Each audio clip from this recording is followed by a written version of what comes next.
I know right before we started, you said you want to talk about America, its relations to its allies, the tariffs, the Trump stuff, but is there anything, I mean, we can even start there. Do you think there's been any net positive to the tariffs? So in this clip, Andrew Schulz is going to force Fareed Zakaria to go full MAGA, on the Flagrant podcast. Fareed Zakaria is a CNN host he's one of these corporate hosts. I believe it's CNN.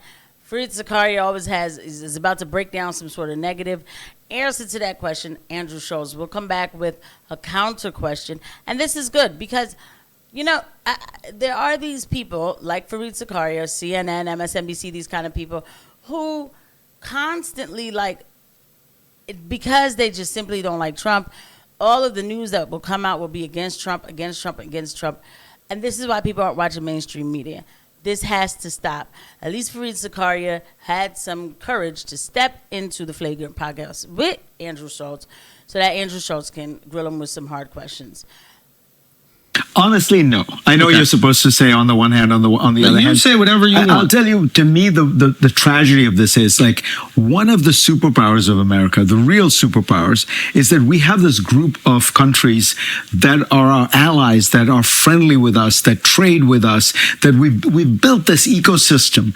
And so you can't just look at what we can do. What you have to really ask yourself, what can we do along with Europe, along with Japan, along with Australia, because they're all on board. They're all part of the American ecosystem. Yep. And if you look at the tariffs, the way Trump is doing them, they actually get slammed the most because they're being punished for trading with us closely. Because the ones that we have a lot of trade with are the ones that end up getting the worst. Even higher. Tariffs. I mean, crazily, the one country exempt from all the tariffs is Russia. But even if Trump had thrown Russia in, the truth is we don't do that much business with Russia. Maybe so that's it why, it wouldn't make a big difference. But it's the Canadians who've linked their economy to ours for the last 30, 40 years that are getting slammed. It's the Mexicans who've reformed their economy to essentially make it almost like an integral part of the American supply chain. We don't make cars in America anymore. We make cars in North America. Right. We go, and the parts go back and forth 16 times, which is why the tariff rates are sometimes really high, because every time one part crosses a border, you got to pay that tariff. You got to pay that tariff. And it's the Europeans. So to me, that's the tragedy. It's we don't realize that's the unique thing about America. China, you know how many military alliances China has? Russia and North Korea. You know how many we have? 59. Yeah. Right. That's what makes us special. So help us understand this. Just like the average American, like myself, doesn't really know much about this. I keep hearing people saying, "Oh, these tariffs are devastating. They're bad for foreign relations. They're bad for foreign policy." Yet many of these countries that we are now imposing tariffs on tariff us. So why is it only bad for foreign relations when we are tariffing them?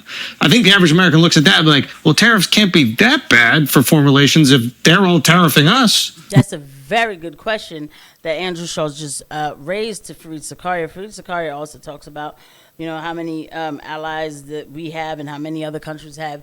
But if you're focusing on America, you need to be focused on basically what we have. And I almost felt like he was feeling bad for other countries that they're not allied with many more people like we are. This is all a waste of absolute time. But that's a good question that Andrew asked. I want to see what kind of response he comes up with. By the way, guys, if you like this video, please don't forget to hit the like and subscribe button and the notification bell. Thank you to every eye that lands on these videos.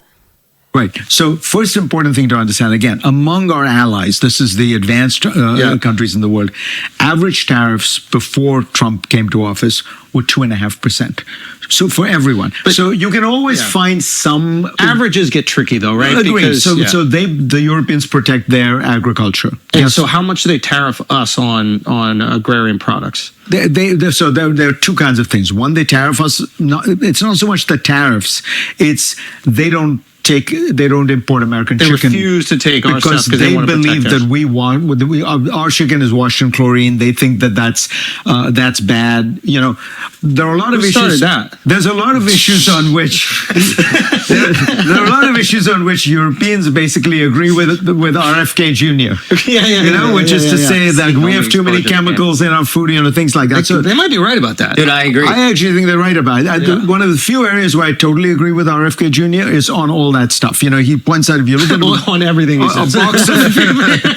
box of cereal in Europe has like 8 ingredients. The same box of cereal has 18 ingredients. Like, what are the 10 things that we're putting in that they ban?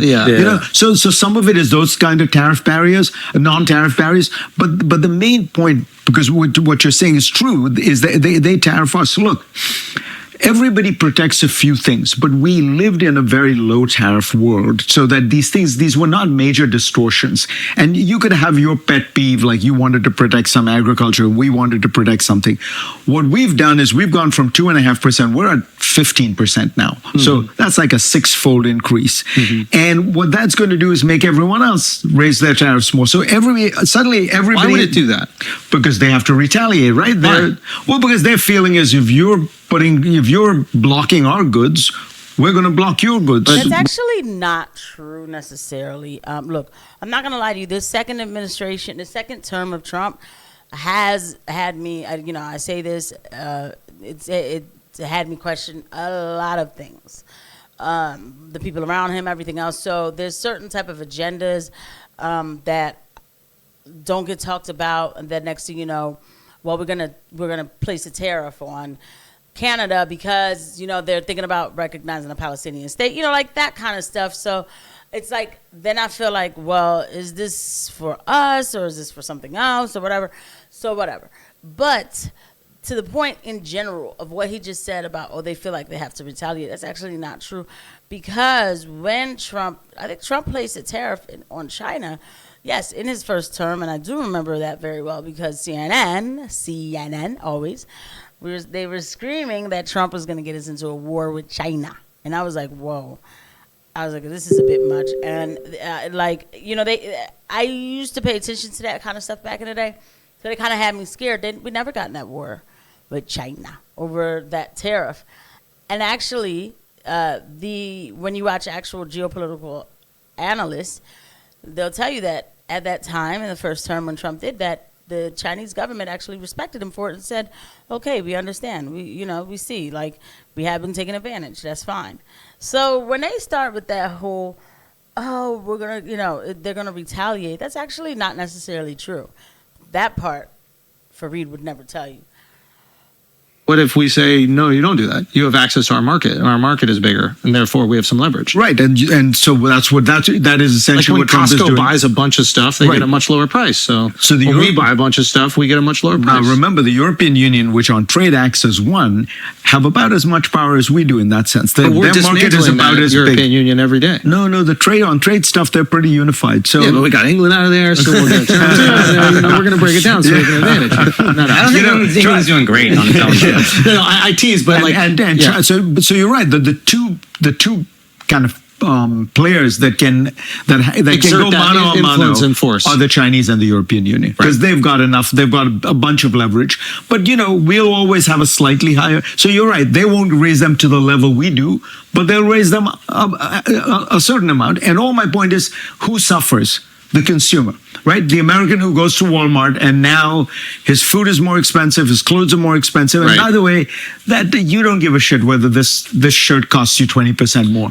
But there are people who really do. But a person who lives on $35,000 a year. 1,000%. So walk me through this, because I'm not an economist, but the theory to me that I understand. Looks great today. Oh, thank you, dude. I appreciate that. I put on my wife's products. I was complimenting him so much that I forgot how handsome you were. Dude, thank you. I appreciate that. I was feeling left out. I would go along with that. Yeah. I mean, he's a good-looking guy, right? I fully disagree. Tan, like the tan. So anyway, as you play out this America First thing, I understood the idea. We go to Middle America a lot for these shows, and I see there used to be manufacturing there, and there's not. And I actually empathize with what they thought Make America Great meant. A lot of them. I'm sure there were racist people, but I think a lot of them were like, yo, we used to have manufacturing. What was the point of adding that in? What was the point of adding that in? I mean, like, so what? So they shouldn't work? Like, what does one have to do with the other? So you just had to make sure to say that Middle America, you sure they were racist people. Why is that such a priority? I don't care. I need people, if we have manufacturing here, I got to get people to work. And so if they're manufacturing stuff, then why do I care about their personal, like, that's what, that actually made me look up. I was like, wait, did I just hear that correctly? I'm sure they were racist people. So what is it, like, what is this moral FAGing that is happening lately? Like, bro, that was so pointless. It's actually so disgusting. It's making me still think about, all right, let me move on from that. Let me just say this. Andrew Schulz asked a bunch of good questions. And another thing that Fareed said, that the European Union and China could have some leverage over us. I would just say China. The European Union is not going to hold any leverage towards America too hard because of NATO. That's a whole nother conversation because we pay more into that. And they don't want to piss off America when it comes to that. I'll see you guys at the next one. Bye.